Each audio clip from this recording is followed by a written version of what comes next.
अपने अनुभव का आदर करना सीखें। इस बात को स्पष्ट करते हुए पूज्य स्वामी रामसुखदास जी कहते हैं, एक बहुत सीधी सरल और सबके अनुभव की बात है। केवल उसका आदर करना है, उसको महत्व देना है, उसको कीमती समझना है। जिस तरह आपने रुपया, सोना, चांदी, हीरा, पन्ना इत्यादि को कीमती समझ रखा है, इस तरह इस बात को कीमती समझो, इसको महत्व दो, तो अभी इसी क्षण उद्धार हो जाए। इसको महत्व नहीं देते, इसी कारण से बंधन हो रहा है और कोई कारण नहीं है। रुपए तो किसी के पास हैं और किसी के पास नहीं हैं, पर यह बात सबके पास है, कोई भी इससे रहित नहीं है। परंतु इस बात को महत्व न देने से इसका अनुभव नहीं हो रहा है। कहा भी है, लाली लाली सब कहें, सबके पल्ले लाल, गांठ खोले देखे नहीं, ताते फिर कंगाल।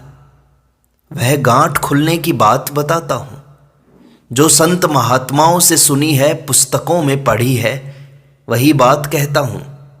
एकदम सच्ची बात है। श्रुति, युक्ति और अनुभूति, ये तीन प्रमाण मुख्य माने गए हैं। अभी मैं जो बात कहने जा रहा हूं वह शास्त्र सम्मत, युक्ति संगत और अनुभव सिद्ध है। बात यह है कि आप अपने को मानते हैं कि मैं वही हूं जो बचपन में था, अर्थात बालकपन में जो था वही आज हूं और मरने तक मैं वही रहूंगा। शास्त्र, संत, अपनी संस्कृति के अनुसार आप ऐसा भी मानते हैं कि पहले जन्मों में भी मैं था और इसके बाद भी अगर मेरे जन्म होंगे तो मैं रहूंगा। बालकपन भी अभी नहीं है और मृत्यु का समय भी अभी नहीं है। पहले के जन्म भी अभी नहीं है और आगे के जन्म भी अभी नहीं है, परंतु मैं अभी हूं। तात्पर्य यह हुआ कि मैं नित्य निरंतर हूं और शरीर बदलते रहते हैं। शरीरों के बदलने पर मैं किंचित मात्र भी नहीं बदलता। शरीर तो प्रतिक्षण बदलते रहते हैं। एक क्षण भी ऐसा नहीं जिसमें ये शरीर बदलते न हो, परंतु इनमें रहने वाला मैं, अनंत युग, अनंत ब्रह्मा, ये बीत जाने पर भी कभी बदलता नहीं। अतः बदलने वाले शरीर और न बदलने वाले अपने आप को मिलाएं नहीं, प्रत्युत अलग अलग रखें। बस इतना ही काम है। जब इन दोनों को मिलाकर देखते हैं तब अज्ञान हो जाता है, और जब इनको अलग अलग देखते हैं तब ज्ञान हो जाता है। आप जानते हैं कि बचपन में मैं जो था वही मैं आज हूं। इस ज्ञान को शास्त्रीय भाषा में प्रत्यभिज्ञा कहते हैं। इसी ज्ञान को तत्वमसि, वही परमात्मा तू है, कहते हैं। ऊंचे से ऊंचा महावाक्य भी यही है और साधारण से साधारण अनुभव भी यही है। केवल इस पर दृढ़ रहना है कि जो बदलता है वह मेरा स्वरूप नहीं है। वृत्तियां बदलती हैं, अवस्थाएं बदलती हैं, घटनाएं बदलती हैं, परिस्थितियां बदलती हैं, व्यक्ति बदलते हैं, वस्तुएं बदलती हैं, पर मैं बदलने वाला नहीं हूं। मैं बदलने वाले को देखने वाला हूं। बदलने वाला वही देखता है जो स्वयं न बदलने वाला होता है। इसलिए मैं सदा रहता हूं। मेरा स्वरूप कभी बदलता नहीं है और शरीर कभी स्थिर नहीं रहता। मैं वही हूं, पर शरीर वही नहीं है। ऐसे ही परमात्मा वही है, पर संसार वही नहीं है। जो सत्ययुग, त्रेता, द्वापर इत्यादि अनंत युगों से पहले थे, वे ही परमात्मा आज भी हैं। अनंत युग बदल जाएंगे तो भी परमात्मा वे ही रहेंगे। अतः मैं और परमात्मा एक हैं, और शरीर तथा संसार ये दोनों एक हैं। हमसे भूल यह हुई है कि शरीर को तो संसार से अलग मान लिया कि यह तो मैं हूं और यह मैं नहीं हूं, और अपने को परमात्मा से अलग मान लिया कि मैं तो यहां हूं और परमात्मा न जाने कहां है। शरीर संसार से कभी अलग हो ही नहीं सकता। ब्रह्मा जी की भी ताकत नहीं कि शरीर को संसार से अलग कर दें। जिस धातु का संसार है उसी धातु का शरीर है। स्थूल शरीर की स्थूल संसार के साथ एकता है, सूक्ष्म शरीर की सूक्ष्म संसार के साथ एकता है, कारण शरीर की कारण शरीर के साथ एकता है, परंतु हमारी परमात्मा के साथ एकता है। हम परमात्मा के अंश हैं। ममैवांशो जीवलोके, गीता कहती है। परमात्मा और परमात्मा का अंश ये अलग नहीं है। शरीर के साथ हमारी एकता नहीं है, पर उसके साथ एकता हमने मान ली, और परमात्मा के साथ हमारी एकता है, पर उसके साथ एकता हमने मानी नहीं है। यह केवल मान्यता का फर्क है और कोई फर्क नहीं। हमने मान्यता गलत कर रखी है। शरीर बदलता है पर आप नहीं बदलते। संसार बदलता है पर परमात्मा नहीं बदलते। अतः न बदलने वाले हम परमात्मा के साथ एक हैं, और बदलने वाला शरीर संसार के साथ एक है। यह विवेक मनुष्य मात्र में स्वतः सिद्ध है। यह कभी मिट नहीं सकता। संसार और परमात्मा का, हमारे शरीर और हमारे स्वरूप का जो अलग पना है, यह कभी मिटेगा नहीं। यह नित्य निरंतर रहने वाला है, परंतु मनुष्य इस बात का आदर नहीं करता, इस बात को महत्व नहीं देता। मैं शरीर से अलग हूं, इस बात को उसने रद्दी कर रखा है, और यह शरीर मैं हूं, इस बात को हमने पकड़ रखा है। रोजाना इसको दोहराते रहते हैं, परंतु शरीर के साथ एकता को अभी तक कोई पकड़कर रख सका नहीं और रख सकेगा नहीं। अतः शरीर और संसार एक हैं, और मैं परमात्मा एक हैं। मैं और परमात्मा एक हैं, इस विषय में मतभेद है। द्वैत मत वाले परमात्मा के साथ जाति से एकता मानते हैं, और अद्वैत मत वाले स्वरूप से एकता मानते हैं, परंतु मैं और शरीर एक नहीं है, इस विषय में कोई मत नहीं है।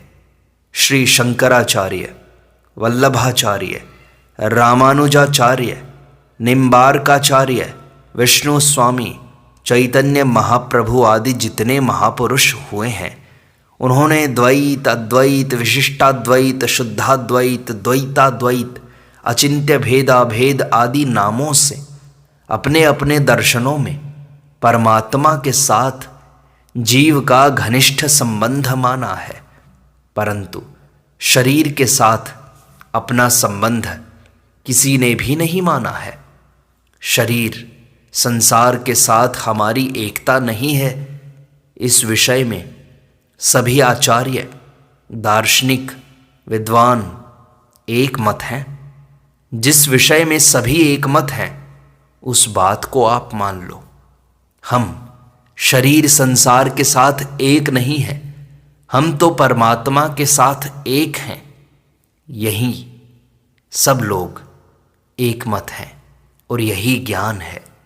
इस ज्ञान को दृढ़ता से पकड़ लो, इसमें बाधा क्या है? शरीर के साथ अपना संबंध मानने के कारण हम शरीर के सुख से अपने को सुखी मानते हैं।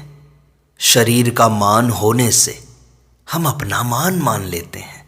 शरीर की बड़ाई होने से हम अपनी बड़ाई मानते हैं। शरीर का कोई निरादर कर दे तो हम अपना निरादर मानते हैं। शरीर के अपमान से हम अपना अपमान मान लेते हैं। वास्तव में शरीर को कोई पीस डाले तो हमारा कुछ नहीं बिगड़ता। एक दिन इस शरीर को लोग जला ही देंगे, पर हमारा बाल भी बांका नहीं होगा। हमारे स्वरूप का किंचित मात्र भी हिस्सा नहीं जलेगा, नष्ट नहीं होगा। अतः संसार हमारा निरादर कर दे, अपमान कर दे, निंदा कर दे, दुख दे दे, शरीर के टुकड़े टुकड़े कर दे, तो हमारा वास्तव में कुछ नहीं जाएगा। गीता ने कहा है, यस्मिन् स्थितो न दुखेन गुरुणापि विचाल्यते, अर्थात परमात्मा स्वरूप आत्यंतिक सुख में स्थित हुआ मनुष्य बड़े भारी दुख से भी विचलित नहीं किया जा सकता। किसी कारण से शरीर के टुकड़े टुकड़े कर दिए जाएं तो भी वह अपने स्वरूप से विचलित नहीं होता। महान आनंद से इधर उधर नहीं होता। हाँ, शरीर को पीड़ा हो सकती है, मूर्छा आ सकती है, पर दुख नहीं हो सकता। इतना आनंद सांसारिक वस्तुओं से कभी नहीं हो सकता। परंतु आपने मैं और शरीर दो हैं इस बात का अनादर किया और शरीर के साथ एक होकर उसके दुख में दुख और सुख में सुख मान लिया। इसको कृपा करके न माने। एक साधक ने स्वामी जी से पूछा, महाराज जी, शरीर तो प्रत्यक्ष दिखाई देता है, इसको कैसे नहीं माने? तब स्वामी जी ने कहा, दिखाई देता है तो दिखाई देता रहे, इसको मानो मत बस। दर्पण में अपना मुख दिखाई देता है तो उस मुख को आप दर्पण में मानते हो क्या? नहीं मानते ना। दर्पण में दिखाई देने वाले मुख को आप पकड़ सकते हो क्या? नहीं पकड़ सकते। अतः जो दिखाई देता है उसको आप मत मानो। मैं शरीर हूं, यह दर्पण में दिखने वाला मुख की तरह दिखता है, वास्तव में है नहीं। अगर आप और शरीर एक होते तो शरीर आपसे छूट नहीं सकता और आप शरीर को छोड़ नहीं सकते। परंतु मरने पर भी शरीर छूट ही जाता है ना, और आप शरीर को छोड़ देते हो। आप और शरीर एक नहीं हुए। जैसे मैं मकान में बैठा हूं तो मेरे बिना यह मकान रहता है कि नहीं रहता, और इस मकान के बिना मैं रहता हूं। अतः मैं मकान नहीं हूं। ये बात समझ आती है। हम मरे हुए मनुष्यों को, पशुओं को देखते हैं कि उनके शरीर तो यहीं पड़े हैं, पर उनमें रहने वाला जीवात्मा चला गया है। वे दोनों अभी अलग हुए हैं, ऐसी बात नहीं है। वे तो पहले से ही अलग थे। अगर जीवात्मा और शरीर एक होते तो जीवात्मा के साथ शरीर भी चला जाता, अथवा शरीर के साथ जीवात्मा भी यहीं रहता। परंतु ना तो जीवात्मा के साथ शरीर रहता है और न शरीर के साथ जीवात्मा रहता है। अतः शरीर और जीवात्मा दो हैं, इसमें कोई संदेह नहीं। इन दोनों को अलग अलग जानना ही ज्ञान है, जिसका वर्णन भगवान ने गीता में आरंभ में ही किया है। अपने उपदेश के आरंभ में ही भगवान ने बताया कि शरीर और शरीरी, देह और देही, ये दोनों अलग अलग हैं। शरीर सदा बदलने वाला है, पर शरीरी कभी बदलने वाला नहीं है, नष्ट होने वाला नहीं है। इस प्रकार जान लेने पर शोक हो ही नहीं सकता, क्योंकि नाश होने वाले का नाश होगा ही। इसमें शोक की क्या बात। और अविनाशी सदा अविनाशी ही रहेगा, इसमें शोक किस बात का। जैसे आप अपने को शरीर में मानते हैं, ऐसे ही परमात्म तत्व संपूर्ण संसार में है। संपूर्ण संसार में होते हुए भी परमात्मा का संसार से कुछ भी संबंध नहीं है। सबका सब संसार उथल पुथल हो जाए तो भी परमात्मा का कुछ नहीं बिगड़ता। ऐसे ही आपका शरीर उथल पुथल हो जाए तो भी आपका कुछ नहीं बिगड़ता। आप जैसे हो वैसे ही रहते हो। आपने गुणों का संग माना है, शरीर के साथ अपना संबंध माना है, इसलिए जन्म मरण होते हैं। कारणम गुण संगोस्य सद असद योनि जन्मसु। गुणों का संग छोड़ने पर ही जन्म मरण है ही नहीं। गुणों का संग आपने माना है, अतः उसको न मानने पर संबंध मिट जाएगा। यह एक सीधी सच्ची बात है कि आप नित्य निरंतर रहते हैं और शरीर एक क्षण भी स्थिर नहीं रहता, नित्य निरंतर बदलता है। यह बात सुनने पर अच्छी लगती है, ठीक लगती है, फिर भी यह बात मन में रहती नहीं है। ऐसा आप मत मानो, यह बात कभी जा भी नहीं सकती। ध्यान देना, आप इसको भूल नहीं पाओगे। अनंत युगों से यह बात वही रही, तो अब कैसे चली जाएगी। पहले इस बात की तरफ लक्ष्य नहीं था, अब लक्ष्य हो गया है। इतना फर्क पड़ गया है बस। यह बात न तो पहले गई थी और ना ही अब जाएगी। यह तो सदा ऐसी ही रहेगी। याद न रहे तो भी ऐसी ही रहेगी। इसका अनुभव न हो तो भी ऐसी ही रहेगी। जैसे अभी यह खंबा दिखाई देता है, बाहर चले जाओ तो यह खंबा नहीं दिखेगा, तो यह खंबा मिट जाएगा क्या। जो बात सही है वह तो ज्यों की त्यों ही रहेगी। महाराज जी, फिर इन सब में बाधा क्या है। स्वामी जी कहते हैं, दूसरों से सुख लेते हैं, यही खास बाधा है।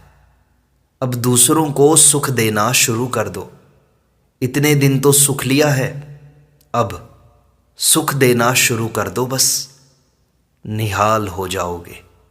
रुपया पैसा मुझे मिल जाए, आराम मुझे मिल जाए, सुख मुझे मिल जाए, मान मेरा हो जाए, बड़ाई मेरी हो जाए, यही महान बाधा है। और इससे मिलेगा कुछ नहीं। रुपया पैसा मान बड़ाई आदि मिल भी जाएं तो टिकेंगे नहीं, और टिक भी जाएं तो आपका शरीर नहीं टिकेगा। शुद्ध हानि के सिवाय केश जितना भी लाभ नहीं होगा। इतने नुकसान की बात को भी नहीं छोड़ोगे तो क्या छोड़ोगे। संसार से सुख लेने की जो कामना है, यही तो बाधा है। धन, मान, भोग, जमीन, मकान आदि की कई तरह की कामनाएं हैं, पर मूल में कामना यही है कि मेरे मन की बात पूरी हो जाए, मैं जैसा चाहूं वैसा हो जाए। अगर इसकी जगह यह भाव हो जाए कि मेरे मन की न होकर भगवान के मन की हो जाए, अथवा संसार के मन की हो जाए, तो निहाल हो जाएंगे, इसमें संदेह नहीं। भगवान के मन की बात पूरी हो जाए, यह भक्ति योग हो गया। संसार के मन की बात पूरी हो जाए, यह कर्म योग हो गया। मेरे मन की बात है ही नहीं, मन मेरा है ही नहीं, यह तो प्रकृति का है, यह बात हो जाए तो यह ज्ञान योग हो गया। और इन सब का ध्यान रखते हुए अपने विवेक का, अपने अनुभव का सदैव आदर करो तो कल्याण सहज है। नारायण नारायण नारायण।